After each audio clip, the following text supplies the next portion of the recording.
Hello, everyone. Enjoy these relaxing moments while you watch.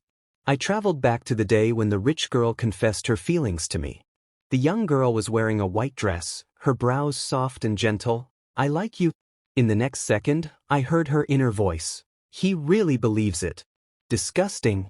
Chapter 1. The cicadas were chirping in the camphor tree, and the people around were jeering, though it was the kind of jeering meant to mock. Someone next to us whistled and laughed. Evelyn's taste is getting a bit heavy lately, huh? The girl in the white dress ignored them and just stood in front of me, her expression gentle. The sunlight filtered through her shoulders, and she looked like a princess straight out of a fairy tale.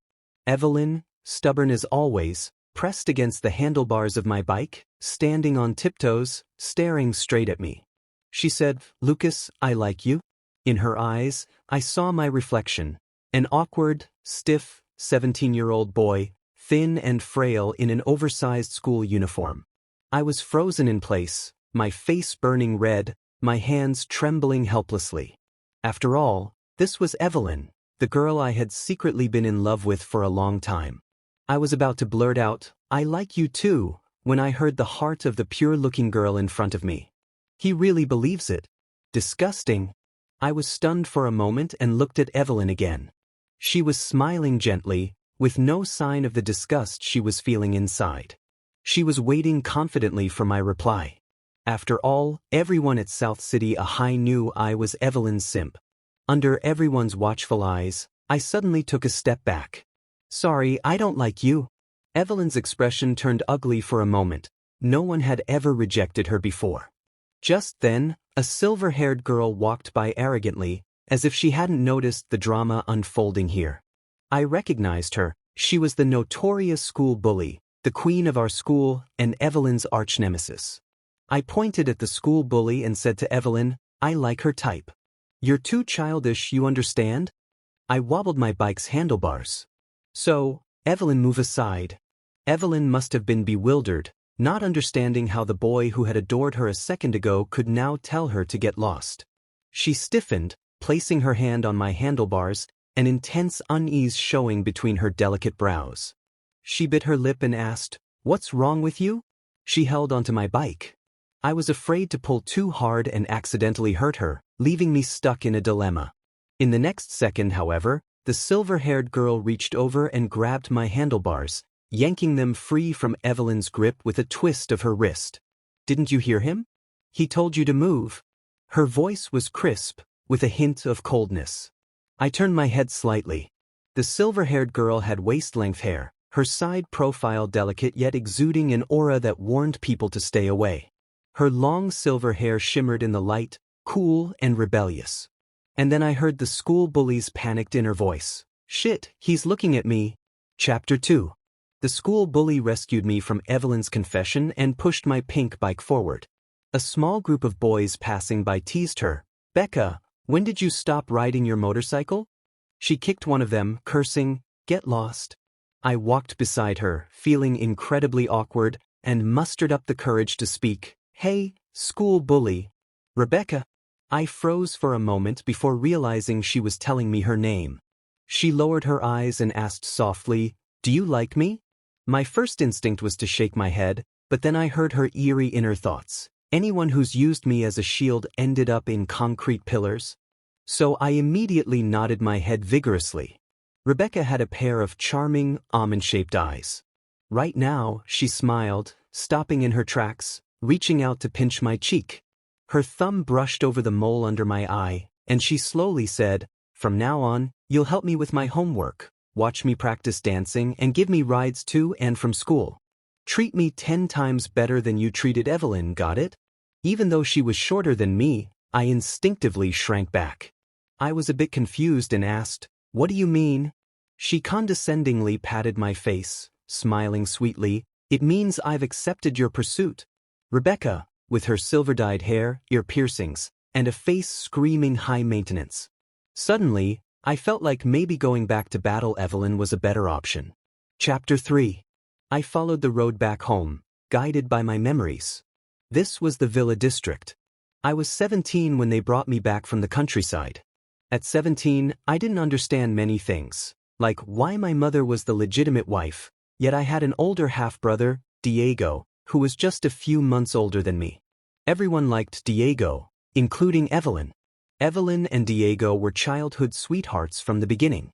Even when she first acted kindly towards me, it was only to convince me to donate a kidney to him. If it weren't for Diego's illness, the Song family would have never thought of bringing me back. To them, I wasn't a person, I was medicine. But now their intentions hadn't been revealed yet. Diego, still recovering at home, was in the garden watering the flowers. When he heard me enter, he looked up and smiled gently. "You're home late?" "We finished dinner a while ago." It didn't matter, I wasn't allowed to sit at the table anyway. Evelyn confessed to me today. The watering can suddenly dropped from his hand, splashing water on his face. He forced a smile. "Really? Congratulations." I raised an eyebrow in surprise and said, "Of course I didn't accept. How could she ever be good enough for me?" In an instant, I was overwhelmed by a flood of vicious, hateful thoughts, coming from the always kind Diego. A walking kidney bag, and he's not grateful to us? How dare he say that? Evelyn only told me she'd approach Lucas. She never said she'd confess to him. This poor kid must be lying. Damn it, Lucas should take a good look at himself. So ugly. I snickered. And to think they were relying on me to keep him alive. Dream on. I ran upstairs, hearing Diego cough violently behind me. As I reached the top, the family maid, who was closer to me, pulled me aside and whispered, "Madam said there's no dinner left for you." I nodded. This was a regular occurrence. As I turned away, I paused for a moment, hearing the maid's inner thoughts. She said, "Poor thing." Chapter 4. Before I returned, it was just after Diego's successful recovery, thanks to my kidney. Evelyn had promised that once he was out of the hospital, they'd get engaged. And they did, just not to me but to Diego. She endured her disgust and revulsion, pretending to be friendly with a country bumpkin like me for so long, and finally got what she wanted. On her engagement day, she leaned into Diego's arms, and in front of all the guests, with the same gentleness as when she confessed, said to me, "Lucas, why don't you take a look in the mirror?" I looked down and saw my reflection on the polished floor, bloated and overweight from the medication, a far cry from the handsome and charming Diego. Perhaps we were always worlds apart. In that moment, I felt my heart shatter into pieces. Luckily, it was all just a dream. I woke up right at the moment Evelyn confessed to me, now with the added ability to hear people's thoughts. I grabbed my phone from under my pillow and opened the chat app, where there were already 99+ messages. Only one chat was pinned at the top, Evelyn. The 17-year-old me had genuinely liked her. Evelyn's messages were still coming in, and she was probably crying from frustration. "Evelyn, Lucas, I'll give you another chance. My confession still stands." "Evelyn, you're doing this on purpose, aren't you? Congratulations, you succeeded." "Evelyn, stay away from Rebecca. She's bad news." There were also several missed calls. Scrolling up, I saw messages I had sent, usually a long string of texts but with no response from the other side. On the rare occasion Evelyn did reply, I'd be over the moon for half the day.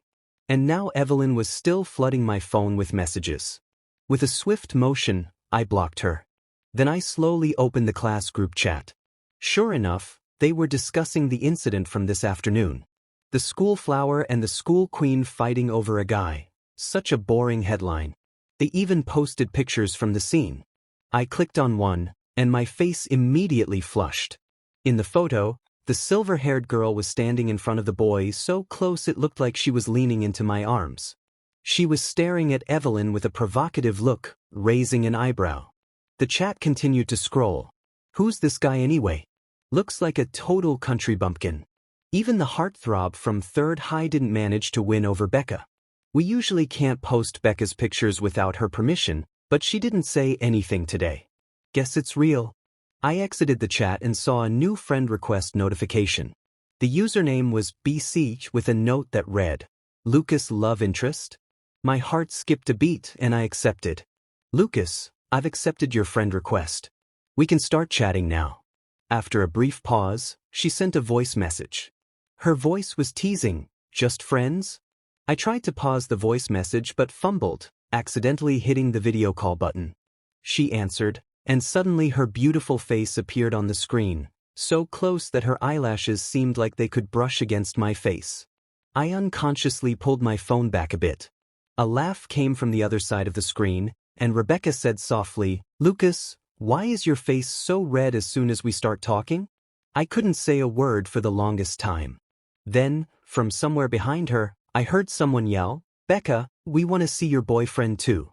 It's all over the forums." Without even turning around, Rebecca chuckled, "Get lost." She stretched out her hand to cover the camera, like a child hiding their toy, being petty. It was pretty childish. After a while, Rebecca moved her hand away, the corners of her lips curling up. "You couldn't wait to video call me after being apart for a bit. What's wrong? You miss me already?" Her words were light, almost seductive. Just as I was about to explain, my stomach growled loudly. I was starving. Before she could react, I quickly hit the red button to end the call. Damn, how embarrassing. Damn, she's beautiful. Chapter 5. It was already night, and the Song family had a curfew. I couldn't leave, and there was no dinner left for me. A grown man hungry enough to gnaw at the bedpost, I could only resign myself to lying on the bed, waiting for the hunger to pass. Outside the window stood a tall camphor tree. If it weren't for this tree blocking the view and the sunlight, I wouldn't have been given this south-facing room. The leaves rustled, and I heard the light tapping of knuckles on the glass. I looked up to see the silver-haired girl clinging to the branches of the camphor tree with reckless abandon. One hand was tapping on the window, and the other held a full bag with chopsticks hanging from her mouth. I quickly got up, incredulous, and opened the window. The night wind blew in like wildfire. Rebecca handed me the bag and pushed her wind-tousled hair behind her head. "My dear classmate Lucas, Becca's version of takeout," she said. She smiled, her eyes curving. "How about giving me a 5-star review?" Chapter 6. The next day, Rebecca gave me the answer. It was definitely me chasing her. I had to wait for her at school, run errands for her between classes, and even attend her volleyball games to cheer her on. I brought 2 bottles of sports drinks for Rebecca and slowly made my way to the school gym, only to find it packed, especially with boys. They were all shouting Rebecca and Evelyn, Class 1 versus Class 3 in a basketball match, and of course, both girls were in those classes. I headed toward Rebecca, but someone stepped in front of me. Evelyn stood there, and her disgusting comment from yesterday still pricked at my heart. Her expression softened slightly as she reached for the drinks in my hand. She used to do this all the time. I would run around fetching water and towels for her during volleyball or dance practice, and she would occasionally throw me a small reward. Evelyn said, "Since you brought me water, I'll forgive you for yesterday." I dodged her hand and said bluntly, "Move aside." She froze in place. I walked past her, taking a few quick steps toward Rebecca, and handed her the drinks. Rebecca squinted, inexplicably in a good mood, and lazily said, "Oh dear, I can't open the bottle." Resigned, I took the drink back, twisted the cap off, and handed it to her. Rebecca tilted her head back and took a sip, her beautiful lips curling into a smile as she snickered at something behind me.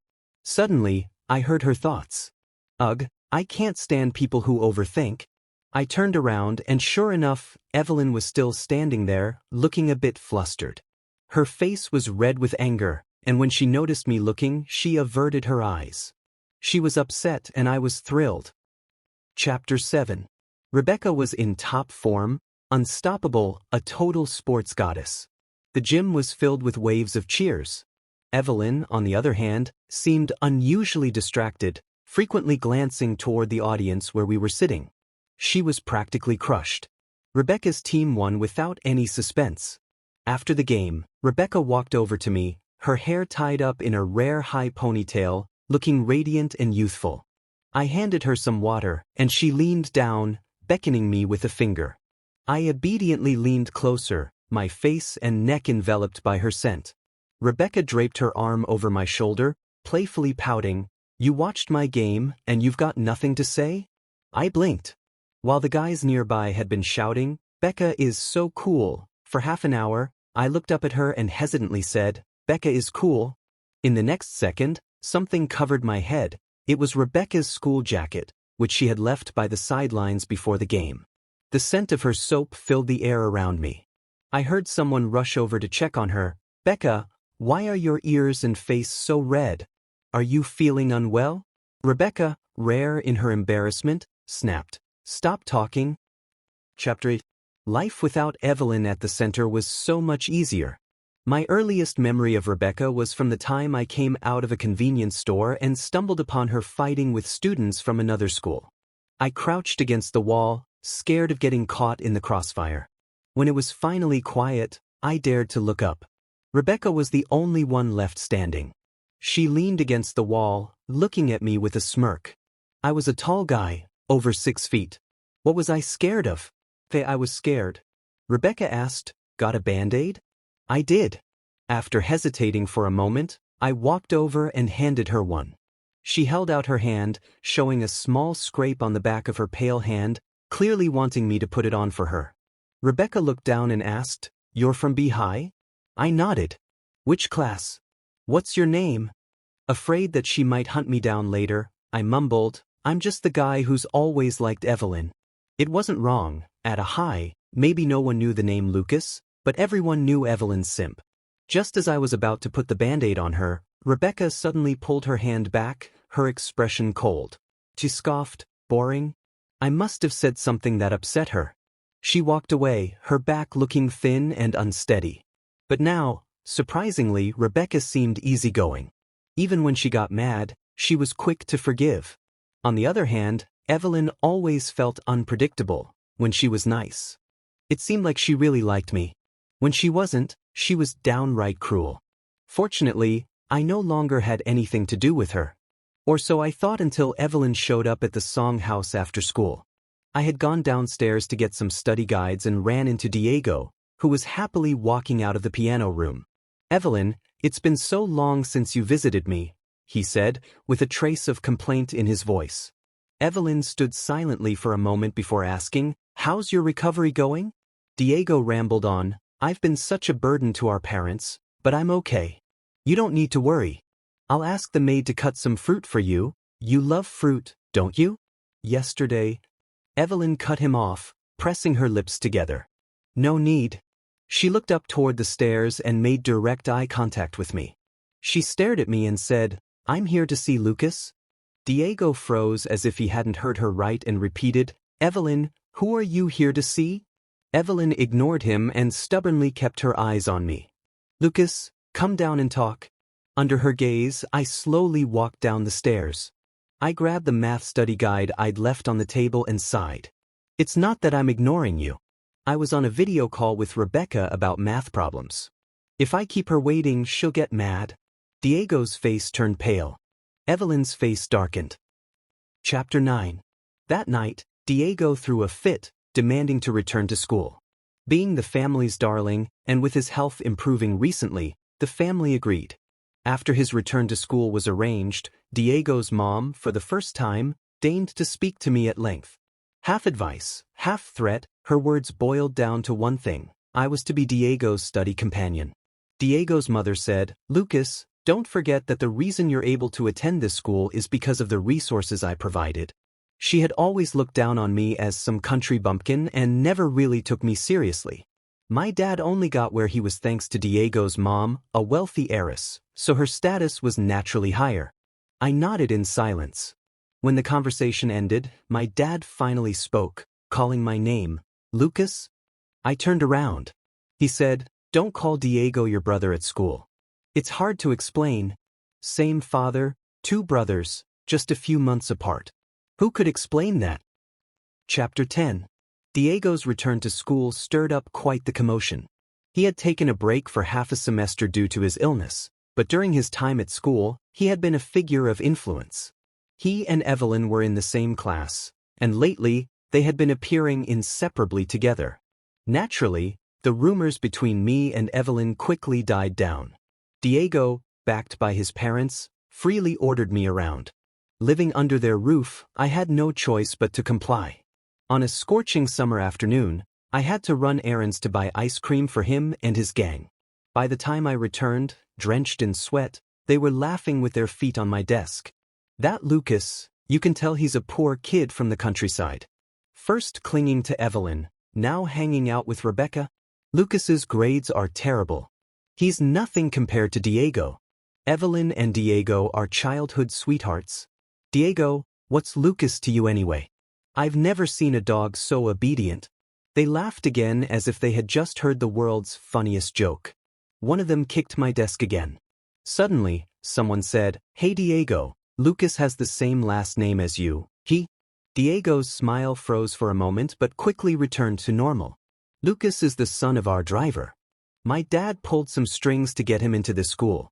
I interrupted their praises of Diego's kindness and put the now melted ice cream on the table. Diego flicked the contents with his fingers and said, "Lucas, it's all melted. Do me a favor and go get some more." Even though I relied on the He family's money to attend school, I couldn't swallow my anger anymore. I was ready to flip the table when a sweet voice rang out, uncharacteristically stern. Evelyn said, "Diego, that's enough." The room fell silent. Diego couldn't keep up his smile anymore. "Evelyn, you know He swallowed the rest of his words. For some reason, when he looked at Evelyn, he didn't dare finish. I heard Diego's inner thoughts, a mix of anger and frustration. He was thinking, Evelyn and I have been through the same thing. Why is her attitude changing? I glanced at Evelyn, confused about why she was speaking up for me. Maybe they had switched tactics, one playing the good cop, the other the bad. Slowly I said, "What's so over the top about this? You've done worse before, haven't you? Back when I was chasing after Evelyn, she was awful. She once made me go buy coffee in a raging storm, and when I returned drenched but with the coffee intact, she barely glanced at me and said, 'Lucas, the coffee's cold.'" Evelyn clearly remembered it too. The room grew colder, and no one dared speak.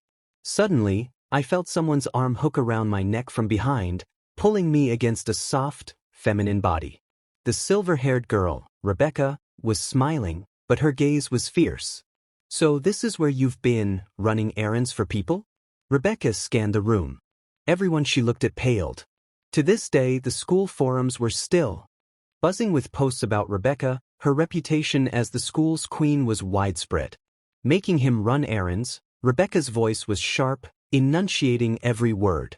"Are you even worthy?" Chapter 11. Rebecca casually told the group to go for a run.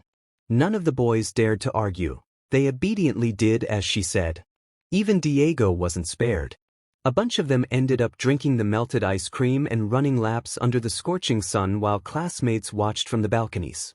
The headmaster, bald and sweating, rushed to the track. The mastermind, Rebecca, stood beside me, her silver hair flamboyant as ever, watching them with an expressionless face. She wasn't happy. "Rebecca," I called her name. She turned to me, and the displeasure on her face instantly melted away. "Don't do this next time. It doesn't look good." It wasn't that I pitted Diego and the others, it was that it wasn't worth it for Rebecca to do this for me. Since my mom died, I'd been self-reliant, and no one had ever treated me so kindly. Even though Rebecca was said to have done worse things before, such blatant rule-breaking could damage her reputation. Rebecca rested her chin in her hand and leaned in close, so close I could count her eyelashes. I saw my reflection in her eyes. "Did it feel good, Diego?" she asked. I hesitated for a moment. "It did." Rebecca smiled like a cat who just caught a mouse. "Then it was worth it." Chapter 12. After Rebecca stepped in, Diego didn't dare boss me around anymore. Even at home, he was too scared to tattle. Just hearing Rebecca's name was enough to shut him up. Maybe what I said to Evelyn had also struck a nerve because she stopped bothering me too. Occasionally, I'd see Evelyn and Diego walking together at school. One moment, Diego would be all gentlemanly with her. The next, he'd look at me with nothing but disgust. He must have had a natural talent for changing his expression, like one of those face-changing opera performers. But Evelyn didn't seem as close to him as I'd imagined. Not that it mattered to me anymore. I had one task: study hard. Well, maybe now I had another task: helping my struggling classmate, Rebecca, with her studies. On the day of the monthly exam results, the bulletin board was crowded. I hadn't done well in the past, but during my bedridden days, I had spent all my time reading high school textbooks, hoping to retake the college entrance exams one day. So this time, I was eager to see where I ranked. Diego and his group were crowded around the top of the board. Diego, you're ranked 29th in the year. That's amazing. Of course, it was amazing. The Song family had hired top tutors for him.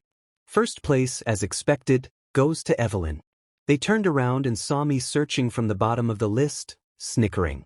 I heard Diego's smooth, mocking voice. Some people at least know their place, looking for their name where it belongs. Suddenly, someone tugged on his sleeve and cursed softly, Diego, his rank is ahead of yours. I was just a few spots above Diego.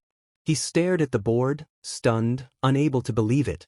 Someone read my ranking out loud. Lucas, 20th. I couldn't believe it was that high. I suppressed my excitement and finally found Rebecca's name. She had jumped to the middle of the pack.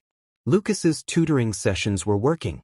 I turned around and saw Rebecca walking down the corridor with a group of girls. Afraid she wouldn't see me, I waved and happily called her name. Rebecca? She looked up and met my gaze. You ranked 300th? I puffed out my chest, proud. You got 300th place, Rebecca? Rebecca's steps faltered, and the girls around her started teasing her, nudging her with their elbows. Becca, the guy you like is so cute. Rebecca looked at me, and under everyone's watchful eyes, her face turned bright red in an instant. I heard Rebecca's inner voice, a little annoyed. She was thinking, damn it, he's way too good at flirting. Chapter 13. Many people liked Rebecca, but most admired her from afar due to her bad reputation. However, today one of the few who openly liked her came to find me. It was David, the heartthrob from the neighboring Third High, who had acted in a few well-known youth dramas. I had heard that Rebecca had once fought for him, but for some reason, they never got together. Early in the morning, David was waiting for me at the school gate. Rebecca and I usually went to school together now, but today she had gone to the convenience store, and I was waiting for her at the gate. I never expected David to show up first. David was good-looking in that bad boy kind of way. You must be Lucas, he said. I nodded. David got straight to the point. You can't win against me, so just stay away from Rebecca.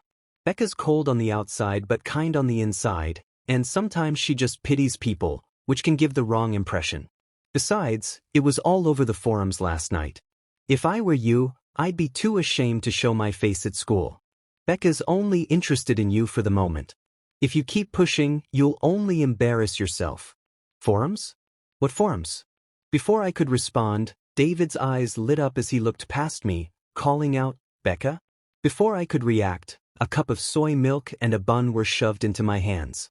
And the silver-haired girl appeared at my side, biting on a carton of milk, stuffing a handful of candy into my pocket, and zipping up my half-open backpack. Rebecca didn't even look at David and mumbled through the milk carton, What are you talking about? Her actions were so smooth, as if she had done them countless times before. David stared at Rebecca's hand as she zipped up my bag, his face turning pale. Becca, you don't let anyone get that close to you. How can you do these things for him? Rebecca rolled her eyes in exasperation and spat out 2 words. Who are you? Chapter 14. It turns out being a celebrity doesn't help with mental resilience. Rebecca's few words left David devastated. As Rebecca and I walked toward the school, she suddenly spoke, her tone proud. I don't know him. I never fought for him either. Those were just rumors. The only person I've ever stood up for is you. I was taken aback, realizing that Rebecca was explaining herself to me. I looked up at Rebecca, her light-colored hair making her skin appear even paler. She lazily added, I'm not like some people who liked someone else before liking me. Luckily, they realized their mistake in time. I wasn't sure who she was throwing shade at, but in the end, she shot me a glance and teased, Right, Lucas? Chapter 15. After the morning's drama, I couldn't shake a sense of unease. As soon as I walked into school, I felt something was off. It was especially noticeable during the breaks, people's stares were odd, and I could hear the thoughts around me. Lucas is actually an illegitimate child. No wonder he's two-timing. It's in his blood. If I were him, I wouldn't dare show my face in front of Diego, let alone attend the same school. Oh my God, so disgusting. I realized what had happened and quickly checked my phone in the bathroom. Sure enough, there was a trending post on the forum, exposing Lucas, the illegitimate child of a high who's two-timing. The post was anonymous, written by someone claiming to be a regular classmate who couldn't stand me anymore. It presented a twisted, dramatic version of my life, turning everything upside down. It claimed Diego's parents were the true loving couple, while my mother had schemed to marry into the Song family by having me. It painted Diego as the innocent victim, sick because of my mother's actions, while I shamelessly pursued both Evelyn and Rebecca at the same time. No need to look at the comments, they were all insults. I was so angry my head felt foggy. None of it was true. In reality, it was Diego's mother who had set her sights on my dad when he was newly married. She became the other woman, and eventually, they ran off together. My dad never looked back, leaving us behind. My mother, even until her death, still hoped he would change his mind. I left the bathroom and washed my face at the sink. Someone handed me a tissue. It was Evelyn. She spoke softly, "I've already asked someone to handle the forum post. Don't worry." I looked at her reflection in the mirror, her white shirt and gentle expression. "You knew about this all along?" I was referring to the content in the post. Evelyn closed her eyes briefly, a self-loathing look on her face, and nodded. "I'll make sure this is suppressed. No one will talk about your background anymore. Don't be mad at me, Lucas. Once this blows over, let's just pretend it never happened, okay?" She didn't even bother asking me if it was true. She had already assumed it was a fact. She opened her eyes again, looking at me softly. "You see, I've been helping you from the moment we first met. Come back to me, Lucas." I wiped my face, threw the tissue in the trash, and turned to her calmly. "Evelyn, I'm not an illegitimate child." Chapter 16. From the moment we first met, Evelyn had always helped me. When I first arrived here, I couldn't even find the Song family's house and got lost in the Villa district, chased all over by some neighbor's dog. My mom had died of rabies, so I had always been terrified of dogs. That day, it had started raining. I ran and dropped all my ragged belongings along the way. The dog knocked me down, but then I heard a whistle and the dog immediately jumped off me, happily running away. As I shakily gathered my things in the rain, tears streaming down my face, an umbrella appeared above me. The hand holding the umbrella was slender, and the girl standing there in a white dress was cold and elegant. For a moment, I felt ashamed of myself. "Did you chase the dog away? Did you save me? What's your name?" She said, "I'm Evelyn." After that, I lived under the Song family's roof, ignored at school, but Evelyn always helped me. I stuck by her side. Maybe even I couldn't tell if what I felt for her was love. After all, from the start, she had her own motives. Evelyn was complicated. Sometimes I thought she liked me. She even wrote her name in my textbooks. But the next second, she'd get mad and scratch it out. I always knew she was disgusted by something about me, but I never knew what. Now I understood. She had always believed I was an illegitimate child, that the blood in my veins was dirty. Loving Evelyn was worse than loving a dog. Chapter 17. I walked straight to Class 1's door and, as expected, found a crowd gathered around Diego. He looked forlorn and pitiful while everyone around him was busy comforting him. When they saw me standing at the door, they glared at me. Thanks to Rebecca's intervention last time, no one dared to insult me openly, afraid of getting on the wrong side of the school's queen. Diego had always put on a good front with me, but lately, something had changed. First, he'd made a fuss about returning to school, then there was the ice cream incident. Our pretense of civility was completely shattered. He looked up at me, his eyes red, his knuckles white from clenching his fists. "Lucas, can't you leave my family alone?" I heard his inner thoughts again, half angry, half hurt. Diego was thinking, Evelyn just went to see him. He used to hate illegitimate children as much as I did. How did things end up like this? Leaning against the wall, I chuckled. Of course not. Diego's expression froze. I walked over, placing my hand on his desk, looking down at him. That post is a pack of lies. I'm not an illegitimate child. The other child born from an affair is someone else. Diego had been kept in the dark by his parents and genuinely believed his mother was the rightful wife. That's why he harbored so much hostility toward me. Now, hearing this, he instinctively snapped back. What proof do you have? I shook my head and straightened up, looking at him with a hint of contempt. I don't need proof. Whoever makes accusations has to provide the evidence. The innocent don't have to prove their innocence. I added, I'll call the police. Justice will give me the answer. Did the person who posted that rumor think anonymity would protect them from responsibility? Diego's face turned pale. Before I could call the police, justice arrived on its own. Someone muttered, the forum's anonymous feature just went offline. The person next to me was hiding their phone behind a book, reading the post. The name of the poster was now clear, Class 1's Diego. The looks people gave Diego were strange. After comforting him for so long, they realized he had written the post himself. What a two-faced act. Diego, with his thin skin, blushed furiously and fainted from the stress. Chapter 18. In the VIP ward, Diego had just come out of dialysis, looking pale, while the nurse was bustling around and his mother fed him pre-cut fruit. I was getting scolded by Song's father. Lucas, I'm really disappointed in you. Is this how you repay us? By making your brother so angry that he ends up in the hospital? He said nothing about what Diego had done.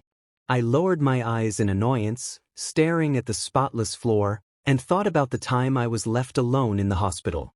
After giving Diego a kidney, their attitude toward me had turned cold. When I first came here, I wanted to show my long-lost biological father that I could be an excellent son. But things didn't go as planned. Fortunately, I had stopped caring a long time ago. I've heard the whole situation. I also heard you want to call the police. That's ridiculous. You shouldn't go back to school. After all, those are Diego's classmates, and this will affect him badly. I'll arrange for you to transfer. Realizing his tone was too harsh, Song's father softened his voice. We're family, Lucas. Try to understand and show some consideration, all right? No, I shook my head. Song's father was stunned. This was the first time I had ever refused him. What did you just say? He asked harshly. My throat felt dry. The atmosphere in the room turned tense. The door opened suddenly, and a group of people crowded in, with a silver-haired girl standing at the entrance. She spread her hands. Lucas, come here. I quickly walked toward her, lowering my voice. Why are you here? Rebecca placed her hand on my back. I didn't want them giving you a hard time. I'm here to back you up. Song's father clearly recognized Rebecca, and a hint of flattery appeared on his face. I had no doubt that he was about to ask me to help him connect with her. I let out a breath, feeling oddly emboldened, and repeated, I said no. I will report it to the police. I'm not donating another kidney, and whether Diego lives or dies has nothing to do with me. You're lucky I haven't punched any of you yet. I turned to look at Diego, who was clutching his blanket in panic. Diego's hatred toward me stemmed from being a half-sibling from Evelyn and from his jealousy over my health. I shattered the dream he had been living in for years. Diego, your mom is a full-blown mistress. Your dad? He had an affair while married. Diego, you're the illegitimate child from that post you wrote. Chapter 19. After saying my piece, I left the ward, leaving chaos behind. I sat in the hospital corridor when someone suddenly squatted in front of me. Rebecca and her crew had lingered by the ward's door for a while longer. I didn't need to ask to know they were covering for me. If it weren't for her, I wouldn't have gotten away so easily today. I had always been spineless, and now I even needed a girl to clean up after me. I clenched my hands and looked into Rebecca's eyes. Thank you, Rebecca. Sunlight filtered through, making her features look even clearer. After hesitating for a moment, I asked, why are you so good to me? Rebecca rested her chin in her hand and smiled. Are you flirting or asking me seriously? My face flushed red instantly. I wasn't flirting. I wasn't complimenting you. I was genuinely asking, Rebecca. Rebecca frowned slightly, as if she were genuinely considering her answer. Do I need a reason? Some people just shine so brightly that when you see them, you want to give them the best of everything. The first time I saw you, you were being chased all over by Sue family's dog. It was pretty special. I was the one who whistled to call the dog away. I was going to check on you, but then I saw Evelyn. She annoyed me, so I left. If I had known it was you, I wouldn't have turned around. If I had known it was Lucas, I wouldn't have let anyone else get ahead of me. That one turn, and all Lucas could see was Evelyn, never noticing me again. I watched him run errands for Evelyn, him getting hurt but still liking her, watching them look like a couple. I had no choice but to step aside. My expression shifted slightly, realizing Rebecca had helped me before Evelyn even got involved. I waited for her to continue, but she didn't. Instead, she looked at me with clear, playful eyes. And then, "Why so eager to know my feelings, Lucas?" Rebecca stood up, pretending to speak casually. "That Sioux family dog is usually very well behaved and never runs off. It listens to its owner." Chapter 20. Rebecca took me to the police station to file a report, and the forum post remained up. Apparently, Diego had tried to delete it several times, but it couldn't be removed, just like when the forum's anonymous feature bugged out and got disabled that day. The comments had already turned against him. Rebecca and I had a good laugh over the content of the post. She scoffed at the part about me two-timing, coldly saying, "Evelyn? A boat worth stepping on? Please." The case was resolved quickly. Not only did Diego have to issue a public apology, but I also received financial compensation. It wasn't much, but it was enough to free me from the Song family's control, covering my tuition and living expenses. Diego admitted to making up the rumors, which was also an indirect admission that he was the real illegitimate child. After that, his condition worsened. Adding insult to injury, the Song family's business suddenly took a nosedive. But none of that mattered to me. I was enjoying my compensation from the Song family, sipping on a carton of yogurt while typing on my phone. "Lucas, I knew justice would prevail." "Rebecca, and what about me?" I thought for a moment, smiled, and typed, "Becca will always lead me to justice." There was no reply for a long time. I set my phone aside and focused on my homework. When I remembered to check again, a new message had been sitting there for a while. Rebecca had sent a voice message. Her voice was sweet as it flowed through the speaker. "Lucas, what should I do? It feels like you're about to catch up to me." Chapter 21. Under the camphor tree, the girl in the white dress, Evelyn, had been standing for a long time. The dappled sunlight falling on her was soft. As I walked past, she called my name, stopping me in my tracks. I turned around, not understanding why. Evelyn's expression was complicated, as if she felt a sense of relief but also something else. "Sorry," she murmured, biting her lip. I never thought I would hear Evelyn say those two words. She didn't look as hard to approach as Rebecca, but deep down she was prouder than anyone, the kind of person who'd rather die than lower her head. Patiently I asked, "Is it because you misunderstood that I was an illegitimate child?" Evelyn stared at me for several seconds, her eyes welling up with tears. For everything that happened before. Diego had been telling me for years that he had a half-brother. I took his word for it.